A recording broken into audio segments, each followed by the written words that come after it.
ഒരു 10 ദിവസമെങ്കിലും റിമാൻഡിൽ കിടന്നാൽ ചരിത്ര വിജയം.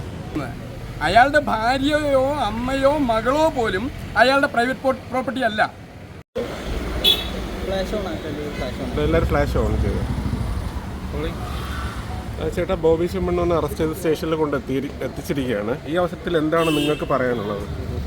ഇത് കേരളത്തിലെ ഏറ്റവും വലിയൊരു പൈസക്കാരൻ്റെ നിലയിൽ എടുത്തു കഴിഞ്ഞാൽ 1500 കോടി രൂപയുടെ ആസ്തി, 2500 രൂപ കോടി രൂപയുടെ ടേൺ ഓവറിലൊരു മനുഷ്യൻ. അയാൾ കാണിക്കുന്ന എന്തൊരു തോന്നിയാവസ്ഥനെതിരെ പ്രതികരിക്കാൻ സാധാരണക്കാരായ സ്ത്രീകളും മടിക്കുന്നു. അതുകൊണ്ട് തന്നെ ഇയാൾ റിമാൻഡിൽ 2 ദിവസമെങ്കിലും കടന്നു കഴിഞ്ഞാൽ ഇയാൾക്കെതിരെ വരുന്ന പരാതികളുടെ എണ്ണം നമ്മൾ വിചാരിക്കുന്നതിന് അപ്പുറമായി. കാരണം ഇതൊരു മാതൃകയായിരിക്കാം നമ്മുടെ സമൂഹത്തിൽ. സ്ത്രീകൾക്കെതിരെ എന്തും പറയാം, എന്ത് തരത്തിലും ആക്ഷേപിക്കാം എന്നുള്ള നിലപാട് എത്ര വലിയവനാണെങ്കിലും അത് ജയിലിൽ കിടക്കേണ്ടി വരും, റീഹാബിലിറ്റേഷൻ പ്രോസസ്സിന് വിധേയനാകേണ്ടി വരും എന്നുള്ള തോന്നൽ സാധാരണക്കാർക്ക് നൽകുന്ന വലിയൊരു പാഠമുണ്ട്. അത് സ്ത്രീകളുടെ സുരക്ഷയ്ക്കായിട്ട്, സ്ത്രീകളുടെ സംരക്ഷണത്തിനായിട്ട്, സ്ത്രീകൾക്ക് ബഹുമാനം നൽകാനായിട്ട് നൽകുന്ന നിയമങ്ങളുടെ ഇംപ്ലിമെൻറ്റേഷൻ ലെവലിൽ, നമ്മളുടെ കേരള സൊസൈറ്റിയിലെ ഇംപ്ലിമെൻറ്റേഷൻ ലെവലിൽ ഇതൊരു ടേണിംഗ് പോയിൻ്റ് ആയിരിക്കും. ഇതൊരു എന്താ പറയുക, പഠിക്കാനുള്ള ഒരു കേസായിട്ട്, കേസ് സ്റ്റഡിയായി തന്നെ മാറും. ഇതൊരു ടേണിംഗ് പോയിൻ്റ് ആയിരിക്കും എന്നാണ് ഞങ്ങളുടെ അഭിപ്രായം. മാഡം എന്താണ് പറയാനുള്ളത്? വൈഫല്ലേ ചേട്ടൻ്റെ? അതെ. എന്താ പറയാനുള്ളത്? ഒന്ന് ഇൻട്രൊഡ്യൂസ് ചെയ്യാമോ? ഒന്ന്. എൻ്റെ പേര് ജോമോൾ ജോസഫ് എന്നാണ്. അപ്പോൾ ഞാനും ഒരുപാട് സൈബർ അറ്റാക്ക് നേരിടുന്ന ഒരാളാണ്.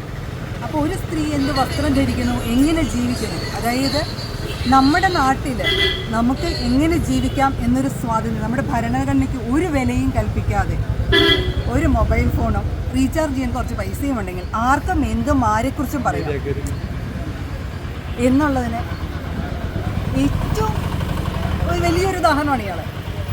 ഇയാളെപ്പോലെ ഒരു കൊലകൊമ്പനകത്ത് പോയാൽ എല്ലാവർക്കും അതൊരു പാഠമാണ്.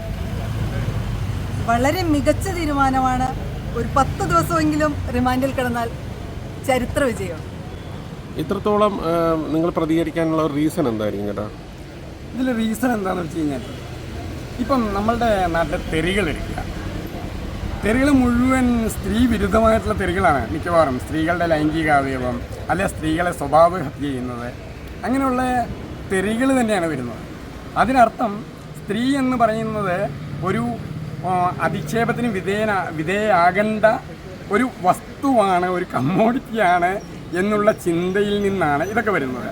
ഇപ്പം പലരും പറയുന്നു ഹണി റോസിൻ്റെ വിഷയത്തിൽ തന്നെ, ഹണി റോസിൻ്റെ വസ്ത്രധാരണം, അവരെന്ത് വസ്ത്രം ധരിക്കണം, ഏത് രീതിയിലുള്ള വസ്ത്രം ധരിക്കണം, ഏത് കൈൻഡിൽ പ്രത്യക്ഷപ്പെടണം എന്ന അവരുടെ തീരുമാനമാണ്. ആ തീരുമാനം അവരുടെ സ്വകാര്യമായിട്ടുള്ള അവരുടെ പ്രിവിലേജാണ്, അവരുടെ അവകാശമാണ്. നിങ്ങളിപ്പം ധരിച്ചിരിക്കുന്ന പാൻറ് ധരിക്കുന്നു, ഞാൻ പാൻറ് ധരിച്ചിരിക്കുന്നു, നിങ്ങൾ ഷർട്ട് ധരിച്ചിരിക്കുന്നു, മുണ്ടെടുക്കുന്നവരുണ്ട്, ട്രൗസർ ഇടുന്നവരുണ്ട്, ടീഷർട്ട് ഇടുന്നവരുണ്ട്. അതിനെ നിങ്ങളോ ഞാനോ അങ്ങോട്ടും ഇങ്ങോട്ടും ചോദ്യം ചെയ്യുന്നില്ലെങ്കിൽ മറ്റുള്ളവരുടെ, സ്ത്രീകളുടെ, പ്രത്യേകിച്ച് സ്ത്രീകളുടെ പ്രൈവറ്റ് ചോയ്സുകളിലേക്ക് കടന്നു കയറാനോ അതിനെ ചോദ്യം ചെയ്യാനോ ആർക്കും അവകാശമില്ല എന്നുള്ളതാണ് ഞങ്ങളുടെ നല്ല, അതാണ് ശരിക്കുള്ള നമ്മളുടെ സൊസൈറ്റി നൽകുന്ന, മനുഷ്യർക്ക് നൽകുന്ന റൈറ്റ്. ആ റൈറ്റിന് മേലിലേക്കാണ് ഇത്തരം ആളുകൾ കടന്നു കയറുന്നത്. അതിൽ ബോബി ചെമ്മണ്ണൂരിൻ്റെ ഏറ്റവും രസകരമായിട്ടുള്ള പഴംപൊരി, ഒരു പഴംപൊരി അയാളെ ഒരു വയസ്സായ ആളുടെ കടയിൽ പോയി വാങ്ങുന്നു. അപ്പം ആ പഴംപൊരി ഇങ്ങനെ തളർന്നു കിടക്കുകയാണ്. അത് കാണിച്ചിട്ട് ആ ചേട്ടൻ്റെ ഭാര്യയോട് ഇയാൾ ചോദിക്കുകയാണ്, ബോബി ചെമ്മണ്ണൂർ, ചേട്ടൻ്റെ പഴംപൊരി പണ്ടേ ഇങ്ങനെ തളർന്നതാണോ? അതറിയാം, എന്താണ് അയാൾ എക്സ്പ്രസ് ചെയ്യുന്നതെന്ന് അറിയാം. എന്തുകൊണ്ടാണ് അവർ പ്രതികരിക്കാത്തത്? അവർ വളരെ സാധാരണക്കാരായ മനുഷ്യരാണ്. അവരെ വെച്ച് നോക്കുമ്പോൾ ഇങ്ങനെ വലിയ ലോകത്ത് നിൽക്കുന്ന ആ ചോദ്യം ബോബി ചെമ്മണ്ണൂരിന് പകരം ഞാനോ നിങ്ങളോ ചോദിച്ചാൽ ആ സ്ത്രീ അപ്പോൾ അടിക്കും. ഇത് അയാളുടെ പണത്തെ, സമൂഹത്തിലുള്ള പ്രിവിലേജിനെ, അയാളുടെ ആ ഒരു പവറിനെ പേടിച്ചുകൊണ്ട് തന്നെ അവർ വിധേയരായി നിന്നു കൊടുക്കേണ്ടി വരികയാണ്. ഈവൻ ഹണി റോസ് പോലും പറഞ്ഞു, അതായത് എത്രയാ പറയുക, എന്നെ പേയ്മെൻറ്റ് കൊടുത്താണ് വിളിച്ചത്. ആ മനുഷ്യനെ ആ വേദിയിൽ വെച്ചാണ് ആദ്യമായി കാണുന്നത്. മുൻപരിചയമൊന്നുമില്ല. ഒരു പൈസ കൊടുത്ത് ഒരു സിനിമാ നടിയെ, അല്ലെങ്കിൽ ഒരു സെലിബ്രിറ്റിയെ, അല്ലെങ്കിൽ ഒരു സ്റ്റാർ വാല്യൂ ഉള്ള ഒരാളെ അയാളുടെ പ്രൊഡക്റ്റിൻ്റെ പ്രൊമോഷന് വേണ്ടിയിട്ട്, അയാളുടെ കമ്പനിയുടെ പ്രൊമോഷന് വേണ്ടി വിളിച്ചു കഴിഞ്ഞാൽ പിന്നെ ആ പൈസ കൊടുത്ത സ്ത്രീ അയാളുടെ പ്രൈവറ്റ് പ്രോപ്പർട്ടിയായി മാറിയെന്നാണ് അയാൾ വിചാരിക്കുന്നത്. അയാളുടെ ഭാര്യയോ അമ്മയോ മകളോ പോലും അയാളുടെ പ്രൈവറ്റ് പ്രോപ്പർട്ടി അല്ല. അയാളുടെ ഭാര്യയ്ക്ക് ഇഷ്ടമില്ലാത്ത കംഫർട്ടല്ലാത്ത സമയത്ത് അയാളുടെ ഭാര്യയോട് പോലും ഇത്തരം ഒരു ഡയലോഗ് അടിക്കാൻ അയാൾക്ക് റൈറ്റ് ഇല്ല. അതാണ് നമ്മളുടെ സമൂഹവും നമ്മുടെ നാട്ടിലെ നിയമവും സ്ത്രീകൾക്ക് കൊടുക്കുന്ന അന്തസ്സും.